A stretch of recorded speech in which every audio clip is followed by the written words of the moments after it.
Hi, good morning, friends. This is Javed. Okay, so in the previous two sessions, we have discussed some concepts on solids. I hope those were clear.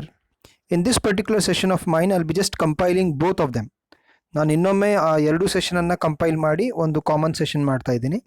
So that once you are perfect with this part, we can go with the other parts in the forthcoming episodes.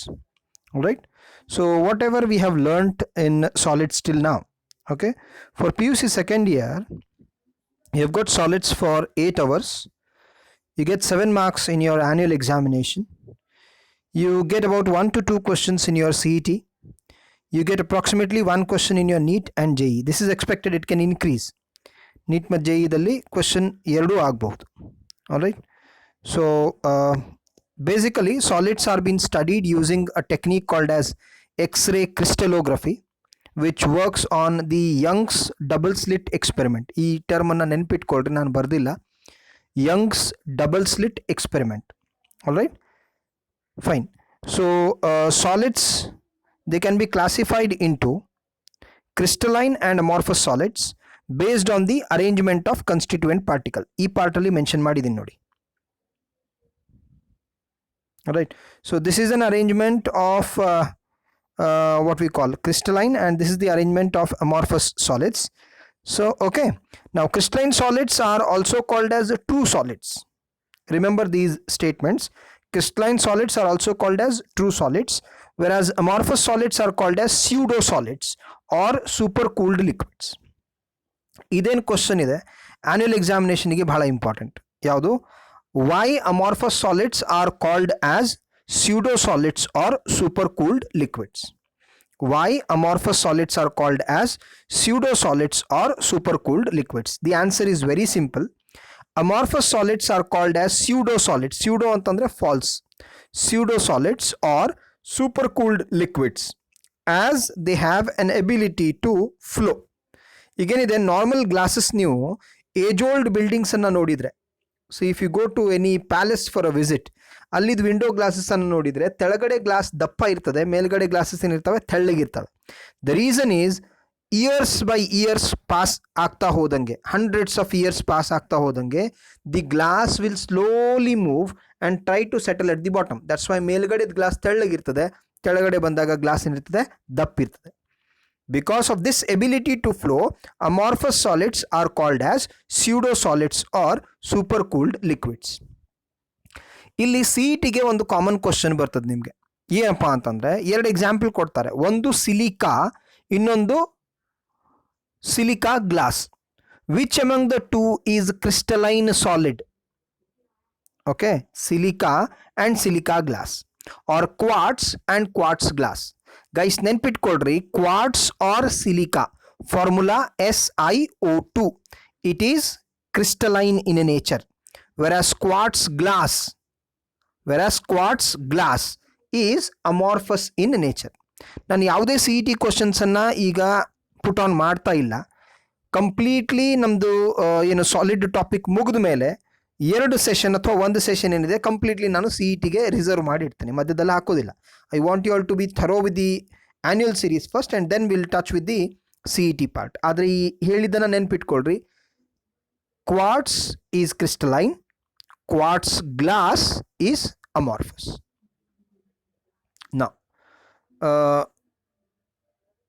what are the differences between crystalline and amorphous solids? ಇದು 2 ಮಾರ್ಕ್ಸಿಗೆ ಅಗದಿ important question annual ಎಕ್ಸಾಮಿನೇಷನ್ಗೆ. The differences are again very simple. Crystalline solids ಅಲ್ಲಿ the constituent particles are orderly arranged, whereas in amorphous solids the constituent particles are randomly arranged or less orderly arranged. ನೀವು answer ಬರೆಯುವಾಗ ಒಂದು ಕಡೆ orderly ಬರೆದ್ರೆ ಇನ್ನೊಂದು ಕಡೆ less orderly ಅಂತ ಹೇಳಿ ಬರೀಬಹುದು, ರ್ಯಾಂಡಮ್ಲಿ ನೆನಪಾಗಿಲ್ಲ ಅಂತಂದ್ರೆ. Next, crystalline has got a definite geometry. Their geometry is fixed, whereas in case of amorphous their geometry is not fixed, it is irregular geometry. In case of crystalline solids they have got a long range order, continuously arrangement same ಇರ್ತದೆ, whereas in case of amorphous solids they have got a short range order. Range order ಭಾಳ ದೊಡ್ಡದಿರೋದಿಲ್ಲ, short ಇರ್ತದೆ. Crystalline solids have got a sharp melting point, whereas amorphous solids they melt in a range of temperature. ಇಲ್ಲೊಂದು example ನಾನು coat ಮಾಡಬೇಕು ಅಂತಂದರೆ, So if you have got a solid A and it is mentioned that the melting point of a solid is pinpoint, say 99 degrees Celsius. ಅರ್ಥ ಮಾಡ್ಕೊಳ್ರಿ, melting point of a compound, a solid is mentioned to be 99 degree Celsius. Example ಕೊಡ್ತಾ ಇದ್ದೀನಿ, it is called sharp. ಅಂದರೆ exactly 99ಗೆ complete solid melt ಆಗ್ತದೆ. ಈಗೊಂದು compound B ಕೊಟ್ಟಿದ್ದಾರೆ and it has been mentioned on the paper. The melting point of the compound B, solid B, is say 97 to 99 degree Celsius. Meaning 97 in the melting start ಆಗ್ತದೆ, 99 ಗೆ melting end ಆಗ್ತದೆ. ಅಂದ್ರೆ it is melting in a range of temperature. 97 ಇಂದ 99 ತನಕ ಅದು melt ಆಗ್ತಾ ಉಂಟು. whereas compound A ದಲ್ಲಿ ಏನಿತ್ತು exactly at 99 ಮೆಲ್ಟ್ ಆಗ್ತಿತ್ತು. that is called a sharp melting point. and 97 to 99 ಇಲ್ಲಿ ಏನು ರೇಂಜ್ ಕೊಡ್ತಾ ಇದೀವಿ, that is called as melt in a range of temperature. So this is an indicator for an amorphous solid or a crystalline solid.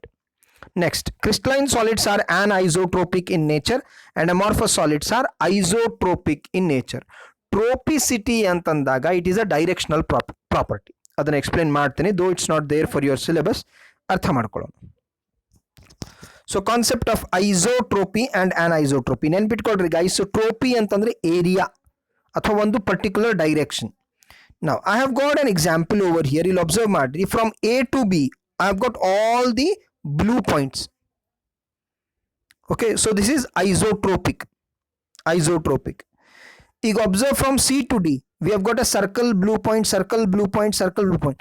ಅಂದ್ರೆ ಏನಾಗ್ತಾ ಉಂಟು, character change ಆಗ್ತಾ ಉಂಟು.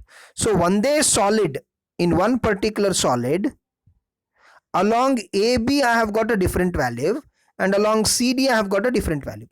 ಅಂದ್ರೆ ಇದು ಏನಾಗ್ತದೆ, ಐಸೋಟ್ರೋಪಿಕ್ ಆಗ್ತದೆ, anisotropic? Definitely an isotropic. C D ದಲ್ಲೂ ಅರೇಂಜ್ಮೆಂಟ್ ಸೇಮ್ ಇದ್ಬಿಟ್ಟು ಎ ಬಿ ದಲ್ಲೂ ಅರೇಂಜ್ಮೆಂಟ್ ಸೇಮ್ ಇತ್ತು ಅಂತಂದ್ರೆ you called it as isotropic. ನೆನ್ಪಿಟ್ಕೊಳ್ರಿ, this is an example of a crystalline solid where you have got anisotropy. Example ಯಾವ property ಅಪ್ಪ?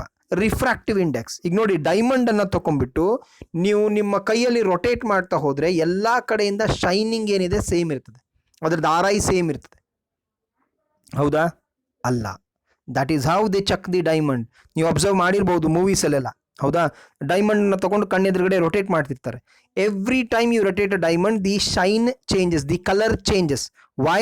Because the refractive index changes with the direction. That is why diamond is a crystalline solid and not glass.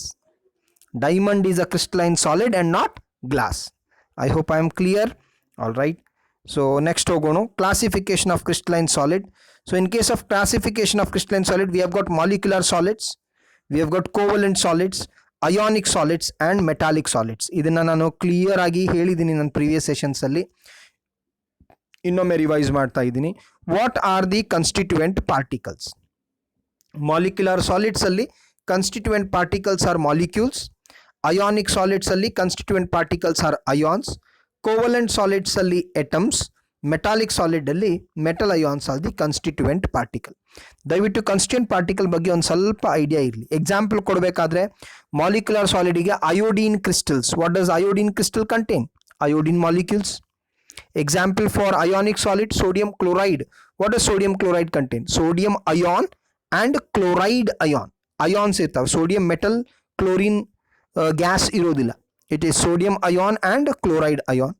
Next, covalent solid ಗೆ example ಬರಬೇಕು ಅಂತಂದ್ರೆ diamond could be an example that contains carbon in it. Okay, then metallic solid ಗೆ ಯಾವುದೇ metal ಹೇಳ್ಬೋದು. Iron would be an example, stainless would be an example, zinc could be an example, copper would be an example, any metal could be an example for metallic solids. So let us have a discussion on their properties. Okay, particles present. Ionic crystal dalli it is cation and anions that are present. Covalent dalli non-metallic atoms. Molecular crystal dalli molecules. Metallic crystal dalli metallic atoms are present. Then what kind of a bond is existing between them? Ionic crystal ಬಂದಾಗ ionic bond. Covalent crystal ಇದಕ್ಕೆ ಇನ್ನೊಂದು ಹೆಸರು, ಇಲ್ಲಿ ಗಮನ ಕೊಡಬೇಕು. Covalent ಕ್ರಿಸ್ಟಲ್ಗೆ ಇನ್ನೊಂದು ಹೆಸರು network solid ಅಂತ ಹೇಳಿ. It is also called as network solid. Example diamond, example graphite. Alright. So network solid ಅಲ್ಲಿ ಓಕೆ, ನೇಚರ್ ಆಫ್ ಬಾಂಡಿಂಗ್ ಏನಿರ್ತದೆ, ಕೋವಲೆಂಟ್ ಬಾಂಡ್ ಇರ್ತದೆ. Sorry, okay okay. Molecular solid ಅಲ್ಲಿ weak van der Waals force of attraction or hydrogen bonding will be there. Metallic crystal ದಲ್ಲಿ metallic bond ಇರ್ತದೆ. What about electric conductivity? Ionic crystals are electrolytic conductors. ಇಲ್ಲಿ ಗಮನ ಕೊಡಿ, solid form ಅಲ್ಲಿ they are insulators. aqueous solution ದಲ್ಲಿದ್ದಾಗ they are conductors. That is why they are called as electrolytic conductors. ಈ term ನಿಮ್ಮ text book ಅಲ್ಲಿ ಕೊಟ್ಟಿಲ್ಲ, insulators ಅಂತ mention ಮಾಡಿದ್ದಾರೆ, ನೆನ್ಪಿಟ್ಕೊಳ್ರಿ. Electrolytic conductors. Covalent crystals are insulators except graphite. ಇದೇನು except ಬರ್ತದಲ್ಲ ಅದು CT ಇಂಪಾರ್ಟೆಂಟ್. ಎಕ್ಸೆಪ್ಟ್ ಗ್ರಫೈಟ್.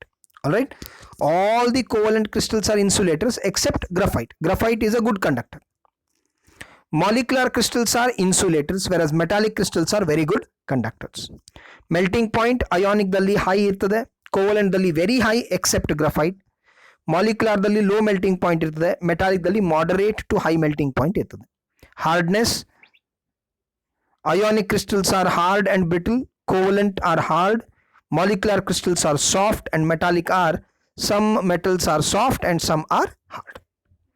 ಸೊ ಈ ಚಾರ್ಟ್ ಏನಿದೆ ಇದನ್ನ ಸ್ಕ್ರೀನ್ ಶಾಟ್ ಹೊಡ್ಕೊಳ್ತಿರೋ ಏನು ಮಾಡ್ತಿರೋ ಗೊತ್ತಿಲ್ಲ, ಇದನ್ನ ಮಾತ್ರ ಪರ್ಫೆಕ್ಟ್ಲಿ ಪ್ರಾಕ್ಟೀಸ್ ಮಾಡಿ. CETಗೆ ಅಗದಿ ಇಂಪಾರ್ಟೆಂಟ್ ಇದೆ, ಇದು ಅಗದಿ ಇಂಪಾರ್ಟೆಂಟ್ ಇದೆ. ಇದ್ರ ಮೇಲೆ ನೀವು ಕ್ವಶನ್ಸ್ ಅನ್ನ ಪೋಸ್ಟ್ ಮಾಡಬಹುದು. ನಂದು ಇಮೇಲ್ ID ಕೊಟ್ಟಿದ್ದೀನಿ ಸ್ಟಾರ್ಟಿಂಗ್ ಅಲ್ಲೇ. So I will answer those questions over there. Okay, coming round to the X ray crystallographic studies. ಏನೇನು ಸ್ಟಡಿ ಮಾಡ್ತೀವಪ್ಪ ಅಂತಂದ್ರೆ, crystal has got something called as a space lattice or a crystal lattice.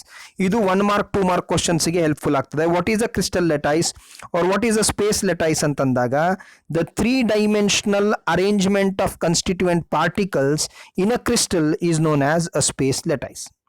This ಯಾವುದೇ compound ಇರ್ಬೋದು, ಅದ್ರದ್ದು x ray ತಗೊಂಡಾಗ ಇದೇನು red spots ಕಾಣ್ತಾ ಉಂಟು, those are called as lattice point. ಮುಂದೆ ಬರ್ತೇನೆ. Those are the areas where the particles are present. All right, so this arrangement, 3D arrangement is called as crystal lattice or space lattice. Simple agi 3D arrangement of a crystal. All right, next, lattice point, the point or space representing or occupied by the constituent particle. Iden red dots idavalla, these points, okay, they represent the constituent particles present over there. Okay, those are called as lattice point. A point in a crystal lattice where the constituent particle is present or occupied is called as lattice point. Next ಬರ್ತದೆ unit cell. ಈಗ ಇಲ್ಲಿ observe ಮಾಡಿ, I think 1 2 3 4 5 there are 5 cubes in my diagram. ಈ diagram ಅಲ್ಲಿ 5 cubes ಇದಾವೆ, ಹೌದಾ? 5ರಲ್ಲಿ ಒಂದೇ cube ಅನ್ನು ಹೊರಗಡೆ ತೆಗೆದು ಬಿಟ್ರೆ ಅದು 3D ಇಮೇಜ್ ತಾನೆ. ಇದು ಒಂದೇ ಕ್ಯೂಬ್ ಅನ್ನು ಹೊರಗಡೆ ತೆಗೆದ್ರೆ ಅದು 3D image. So that is called as a unit cell. Smallest 3D unit which when repeated along any direction, okay, forms a complete space lattice. ಇಲ್ಲಿ ನೋಡಿ, ಒಂದೇ ಕ್ಯೂಬ್ ಅನ್ನು ಹೊರಗಡೆ ತೆಗೆದಿದ್ದೀನಿ. Blue dots, the what we call pink dot, they represent the lattice point. Single unit cell ಇದು, it's a single unit cell. Now cell parameters. How do you define a cell? A cell is defined using its edge length and edge angle. ಯಾವುದೇ ಒಂದು cell ಅಲ್ಲಿ most important parts ಯಾವುದಪ್ಪ ಅಂತಂದ್ರೆ edge length and edge angle. ಇಲ್ಲಿ ನೋಡಿ, so this A, B and C, I hope I am clear. Elaborate ಮಾಡ್ತಾ ಇದ್ದೀನಿ, 1 sec. Okay, A, B and C ಏನಿದೆ, they represents the edge length. Okay, whereas alpha, beta and gamma ಏನಿದೆ ಅದು edge angle ಅಂತ ಹೇಳಿ ತೋರಿಸ್ತದೆ. A, B, C are edge length and alpha, beta, gamma are edge angles. So ಯಾವುದೇ ಒಂದು cell ಅನ್ನು ನಾವು ಡಿಫೈನ್ ಮಾಡಬೇಕಂದ್ರೆ ಇದು ಕಂಪಲ್ಸರಿ ಬೇಕೇ ಬೇಕು. You have to tell about ABC, you have to tell about alpha, beta, gamma, angle ಎಷ್ಟಿದೆ, length ಎಷ್ಟಿದೆ, ಅದು ಹೇಳಿದ್ರೆ ಮಾತ್ರ ಏನಿದೆ ಒಂದು ಸೆಲ್ ಅನ್ನು ಡಿಸೈನ್ ಮಾಡಬಹುದು, ಇಲ್ಲಾಂದ್ರೆ ಮಾಡ್ಲಿಕ್ಕೆ ಬರೋದಿಲ್ಲ. That is why they are called as cell parameters. Cell depends on these parameters. Okay, so based on the position of constituent particles,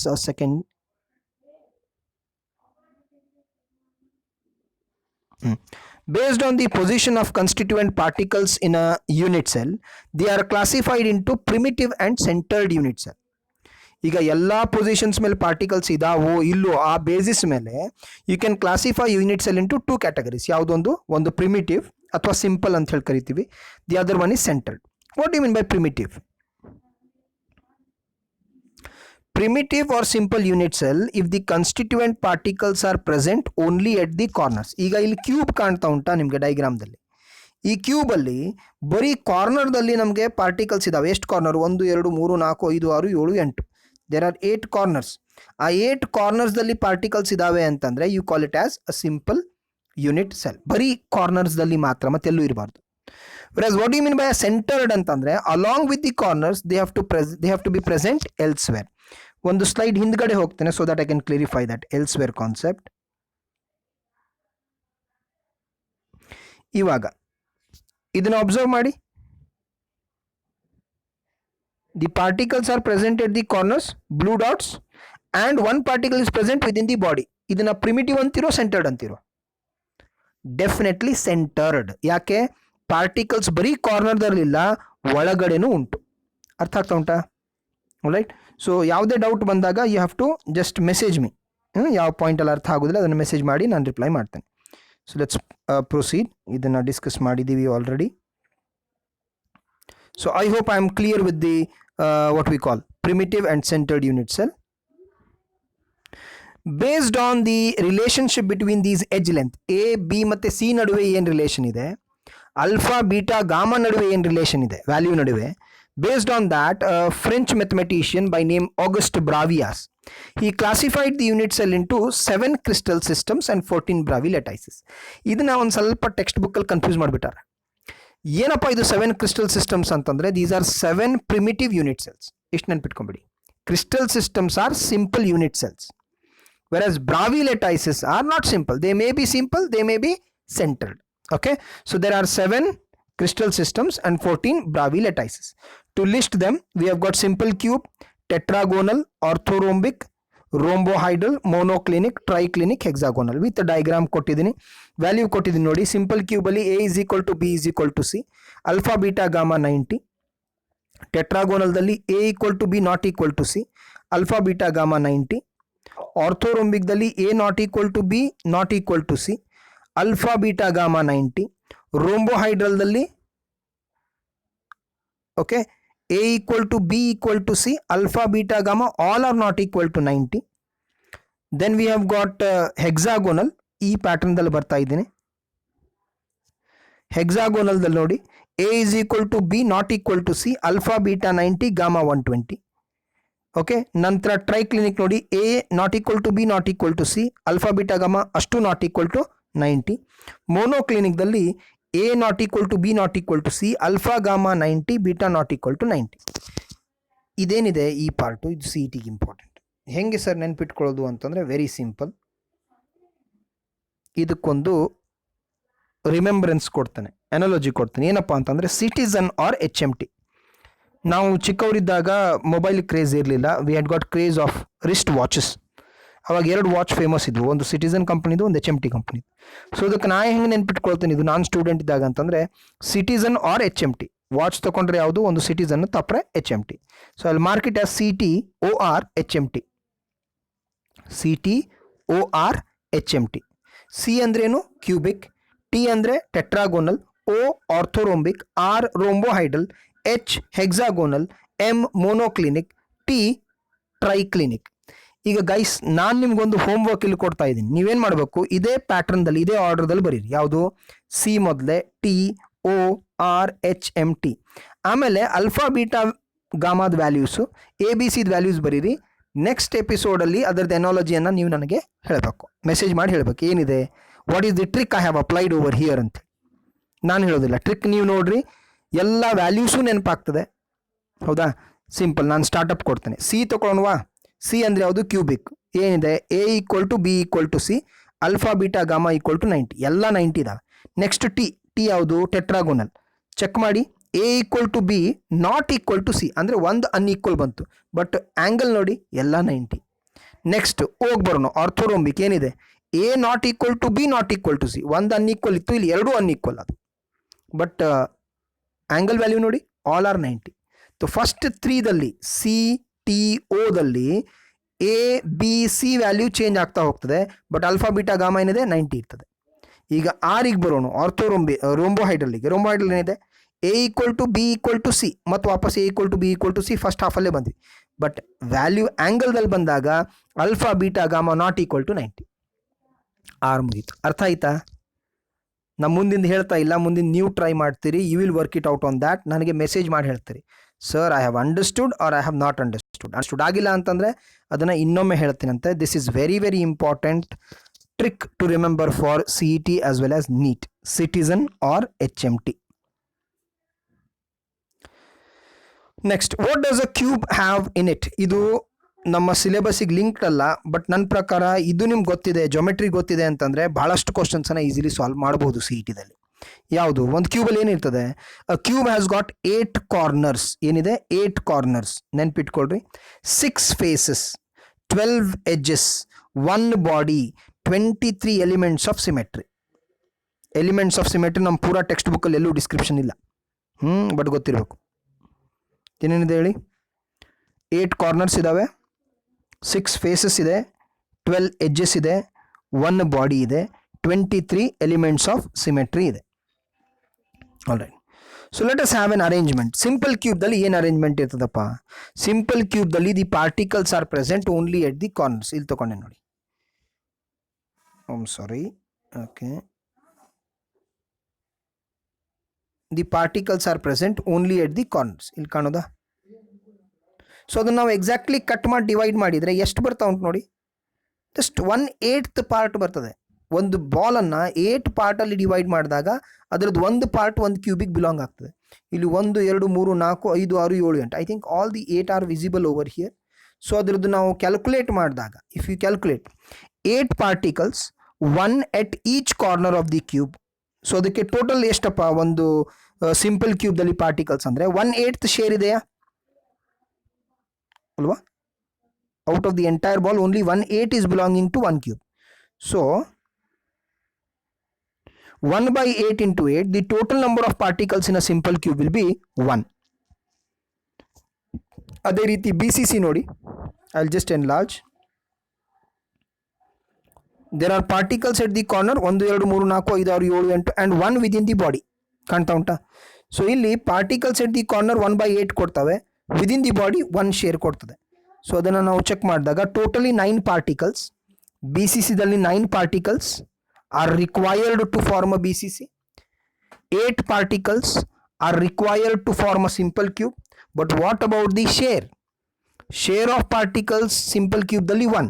What is the share of particle in BCC, body centered cube? The answer is 1/8 into 8, that is at the corners, and 1 at the center. So total number of particles in a body center 2 ಆಗ್ತದೆ. But how many particles are required to form a body centre? 9 ಆಗ್ತದೆ. ಈ ಕ್ವೆಶ್ಚನ್ನು ಒಮ್ಮೆ CETದಲ್ಲಿ ಕೇಳಿದ್ದಾನೆ, ನನಗೆ ಯಾವ ವರ್ಷ ನೆನಪಿಲ್ಲ. How many particles are required to form a body centred cube ಅಂಥೇಳಿ. Maximum answer was 2 and that was a wrong answer. ಯಾಕೆ? What is the share of particles in a body centre ಅಂದಾಗ 2. How many particles are present in a body centre ಅಂದಾಗ 2. How many particles are required to form a body centre ಅಂತಂದಾಗ, in order to form a body center you require 9 particles. Clear with this? All right. So next, this is a face center. ಸ್ವಲ್ಪ complex ಇದೆ diagram ಇದು. ಇದನ್ನು simple ಇಲ್ಲಿ ಮಾಡಿದ್ದೀನಿ. The particles are present at the corners violet colour and at the face centre golden colour. ಅದನ್ನು cut ಮಾಡಿದರೆ ಈ ರೀತಿ ಬರ್ತದೆ. ಕಾರ್ನರ್ಸಲ್ಲಿ 1/8 into 8 ಕಾರ್ನರ್ಸ್, ಸಾರಿ ಫೇಸಸ್ಸಲ್ಲಿ 6 ಫೇಸಸ್ ಇದ್ದಾವೆ. 4 ಕಾಣ್ಬೋದು ನಾವು, 1 2 3 4 ಕಾಣ್ಬೋದು. ನಮಗೆ ಮೇಲೆ ತೆಳಗೆ 2 4 5 ಕಾಣ್ಬೋದು, ಹಿಂದ್ಗಡೆ ಕಾಣೋದಿಲ್ಲ. ಶೇರ್ ಎಷ್ಟಪ್ಪ? 1/2. ಒಂದು ಫೇಸಲ್ಲಿ ಡಿವೈಡ್ ಮಾಡಿದರೆ ಹಾಫ್ ಬರ್ತದೆ. ಇಲ್ಲಿ ಕಾಣ್ತಾ ಉಂಟಾ ಈ ಸೆಕ್ಷನ್ದಲ್ಲಿ? Okay. So what about the total number of particles ಅಂತಂದಾಗ 1/8 into 8 is 1, 1/2 into 6 is 3. So total number of particles ಎಷ್ಟಾಗ್ತವೆ? 4. ಓಕೆ. ಸೊ ಇದನ್ನು ನಾನು ಒಂದು ಎನಾಲಜಿ ಟೈಪಲ್ಲಿ ಇಲ್ಲಿ ಕೊಟ್ಟಿದ್ದೀನಿ, 2 ಮಾರ್ಕ್ಸಿಗೆ ಅಗದಿ ಇಂಪಾರ್ಟೆಂಟ್. ಸಿಂಪಲ್ ಕ್ಯೂಬ್ ಏನು? Particles are present only at the corners. It is also called a primitive cube. Share at each corner 1/8. Therefore total number of particles 8 into 1/8 1. 2 ಮಾರ್ಕ್ಸಿಗೆ ಇಷ್ಟು ಬರೆದ್ರೆ ಸಾಕು ನೀವು. BCC ಬಾಡಿ ಸೆಂಟರ್ಡಿಗೆ ಬಂದಾಗ particles present at the corners and the body center. Okay. share at each corner 1/8, share within the body is 1, therefore total number of particles is 8 into 1/8, that is 1, body center 1, total 2. FCC ಅಥವಾ face centered cubic ಬಂದಾಗ particles are present at the corners and at every face center, that is why it is called as face centered cube. Okay, ಎಷ್ಟಿದೆ share ಅಂತಂದ್ರೆ 8 into 1/8 at corners, 6 into 1/2 at face, therefore total particles is 4. ಈ ಮೂರನ್ನ ಬಿಟ್ರೆ ಇನ್ನೊಂದು ಬರ್ತದೆ end centered ಅಂತ ಹೇಳಿ. What do you mean by end centered ಅಂತಂದ್ರೆ the particles are present at the corner ದಲ್ಲಿ ಬೇಕೇ ಬೇಕು, then only a crystal system is formed. So once the particles are present at the corners, if they are present along any two opposite faces, you call it as end centered unit cell. I hope I am clear. So well, this was the talk of the day. Previous year class ಅಲ್ಲಿ ಹೇಳಿದನ್ನ ಇನ್ನೊಮ್ಮೆ sum up ಮಾಡಿಕೊಂಡು ಒಂದೇ format ಅಲ್ಲಿ ಹೇಳಿದ್ದೀನಿ. I hope it will be helpful for you for the annual as well as CET. Any doubts, please post me on my email ID. Yeah, thank you.